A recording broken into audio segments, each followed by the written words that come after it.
Hello everyone and welcome to another Tower of Fantasy video. Today we're going to be discussing dailies and weeklies in Tower of Fantasy and what you need to do in a day. Tower Fantasy can become very overwhelming as you are constantly increasing your level and getting introduced to new things. And I just want to kind of make an easy, simple to follow video today for you guys so you guys can sort out what you need to do in a day in Tower Fantasy. Anyways, let's get right into the video. So first thing I usually do in a day when I log into Tower Fantasy is I check the new level cap, because the level cap is increasing every single day, and for the more hardcore players or the players who just play more game, they're going to want to constantly be keeping up with that level cap, so they'll be keeping up with everybody else who's playing the game. The easiest way of checking this is just by going to rankings, and then you just go to level, and everybody who's level 38 is going to be the highest level possible, or whatever level is substituted here, that's just going to be the highest level, because everybody else is going to have it. Honestly, this ranking system makes no sense, because everybody's always going to be the same level, because the level cap is constantly increasing. You can't over level or play more than anybody else right now. But yes, this is the easiest way to check the level cap if you're interested and need to know. And throughout the day, it's just important to remember that level cap in your head so that you know not to overcap on EXP, so you're not wasting any. The next thing I usually do is I go and I make sure that I have done everything in the recommended section. So there's a couple different things to do here. I've already completed most of them. There's the sign in every day. So if you go to the gift section and then you go to rewards and you go to sign in, every single day that you log in, it's a 7-day pass and you will get a reward every single day. You just want to claim this one time and you are fine. Next thing to discuss is Mia's Kitchen. Mia's Kitchen will replenish 3 times a day at 05, 12, and 18 UTC time. You can calculate that into your own time if you'd like. But basically what will happen here is Mia will give you a random buff, and that buff can be anything from frost attack up to critical up to defense up.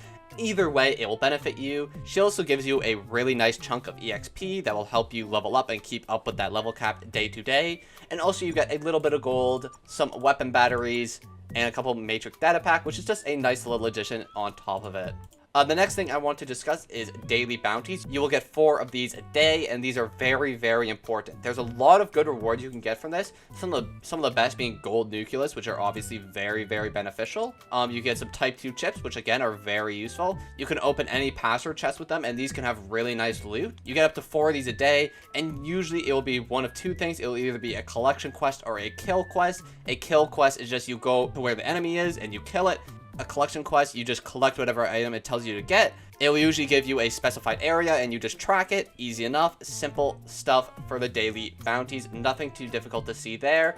Next thing you're going to want to do is you want to go to your ruins. So your ruins, usually you want to keep up with these as well. You'll get new ruins as you level up. Usually, I think almost about every level you get a new ruin, and you really want to be keeping up with these because ruins can help a lot with just getting new items. You also get these potent omnium crystals, which are very useful for upgrading the suppressor, which is a very important gadget in Tower Fantasy.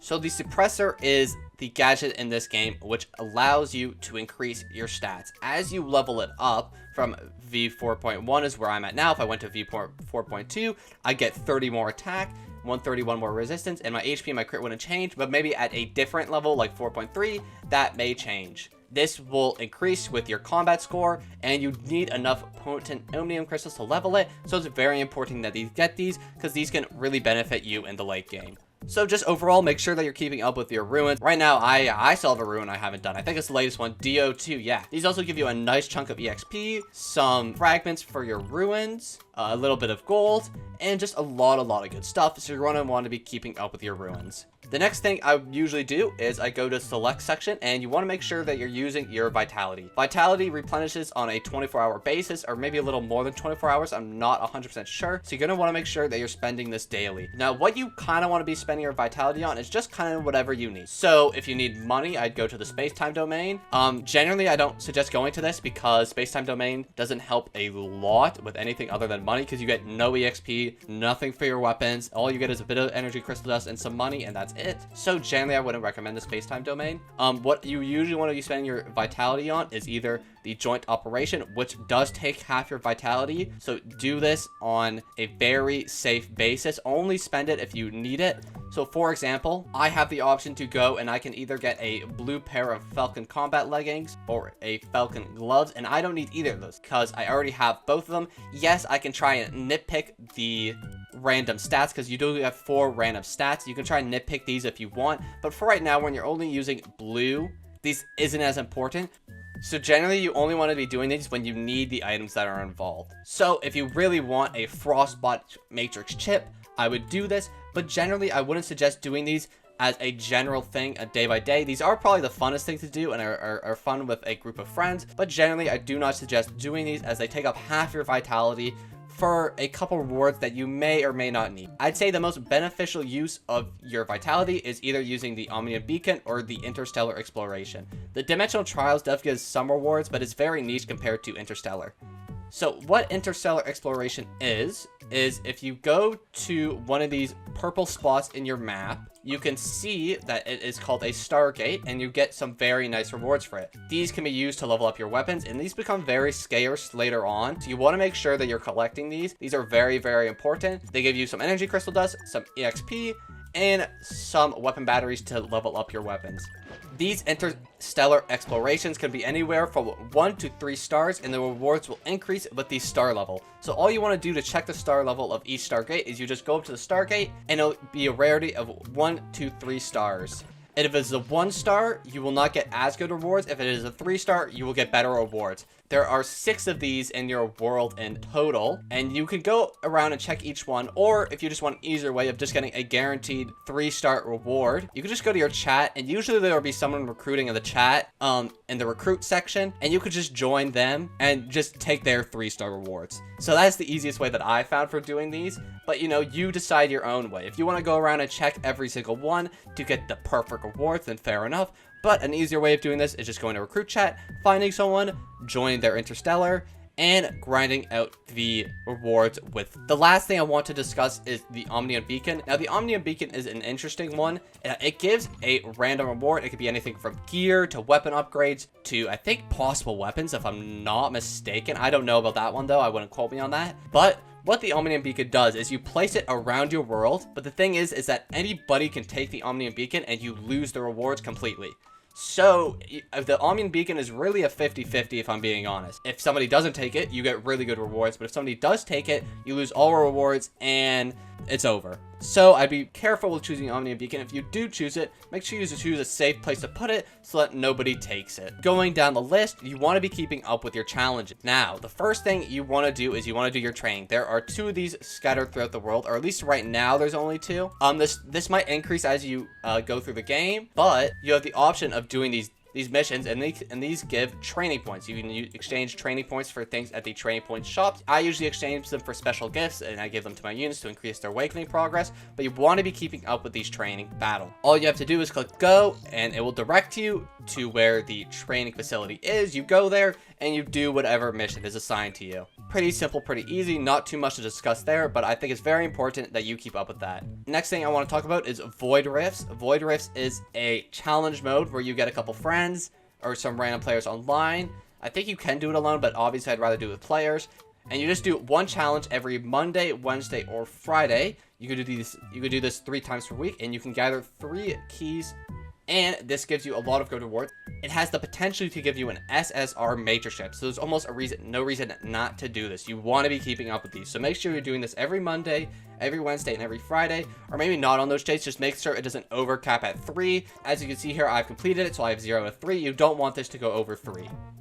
Next thing I want to discuss is the Apex League, which is the PvP game mode of this game. This is not essential, and I don't think you need to do it, but if you want a little extra fun for the game and you want a couple extra rewards, I don't think the rewards for this are this great, if I'm being honest. So for getting first overall in the entire event, you get 500 dark crystals, which is only like 3 pulls. If we're talking about this honestly, you get 3 pulls anywhere, but you do get a cool vehicle as well, 450. But if you even just play it, you'll just get 100 dark crystals. So if you play it once or twice in the week, then I think you're fine. Maybe just do a couple PvPs, get your rank up, get those 100 free dark crystals. Why not? Next thing I want to discuss is Bygone Phantasm. This resets on a weekly basis, so you want to make sure you're keeping up with your Bygone Phantasm. You're going to be placed into this battlefield of elites or battlefield of champions. Essentially what it is It is kind of like the Spiral Abyss from Genshin Impact, except it's Tower Fantasy's version of the Spiral Abyss. So you go on and you take a trial, you'll just fight a bunch of enemies, and you just want to kill them and go on to the next level.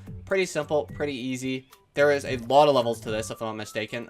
There is, I think, 120 levels. I can't even see that far because I haven't got that far. I know some people have got very, very far in this, but I personally haven't. And as you increase the level, you get more rewards. You want to make sure you're staying on top of the ranks. You'll be placed into a group of 100 people, I believe. You want to make sure you're around probably the top 10 or top 20. If you're in the battlefield of elites, you want to place in the top 10, because once you place in the top 10, you're going to rank up to the battlefield of champions, where you get better rewards. In the battlefield of champions, you get better rewards, you get more booster modules, more advancement modules, and more energy crystal dust. So make sure you're keeping up with this on a weekly basis, because this does reset every week, and make sure you're staying in that top 10, top 20 area. Moving on from everything in the adventure menu, some other things to note is the Wanderer's Log. You're going to get done with this eventually. I'm already almost done this. I'm sure by the time this video comes out, you might be done it too. The only thing I still have left to do is just to come up to level 38.